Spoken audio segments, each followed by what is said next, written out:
I want to help contextualize news like this for you and talk about what's been going on in South Africa that would lead some South African white farmers to argue that they're facing violence because of their race and need to flee. I want to be really clear. There's no evidence that that's happening. UN Human Rights Watch, all of these kind of watchdog organizations are like, it's not happening, but Trump and Elon Musk are claiming that it is. Let's just talk about what is happening in South Africa.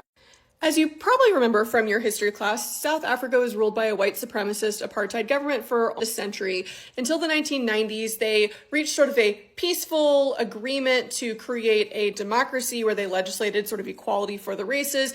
Now, of course, I hope that we know that you can legislate equality, you can draft new constitutions, you can say all citizens are equal, but we know that there are other systemic issues that aren't as easily legislated away. And one of those is land ownership. So in South Africa, approximately 90% of the population is Black, but Black South Africans only own 4% of the privately owned land. Now, this is a really stubborn problem that has faced a lot of societies that are trying to transition from maybe a former colony or a government that was under kind of white supremacist rule into something that is more democratic. It's maybe one of the most stubborn, difficult things to address. For example, in the post-Civil War era, radical Reconstructionists in Congress had to figure out, what do we do with all the land in the South? Do we take the land from white plantation owners who took up arms against the U.S. government? Do we redistribute it out to now these formerly enslaved, now emancipated Black people, 40 acres and a mule? I would argue, yeah, we probably should have done that, but we didn't. And it has led to kind of systemic inequality, even though on paper, right, maybe economically everyone has the right to own land, but really mostly white people are owning the land.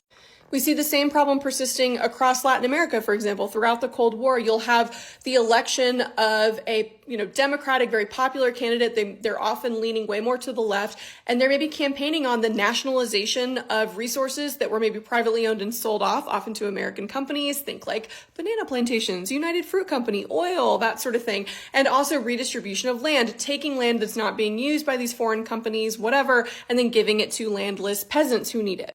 South Africa is facing the same problem, and their president back in January passed a controversial law that basically said, hey, if the government feels like it is equitable and within the public interest, if there is land that is not being used and the government has attempted to come up with some sort of deal to purchase that land from a private citizen and it is not happening, we do technically have the right to take that land without compensating the landowner.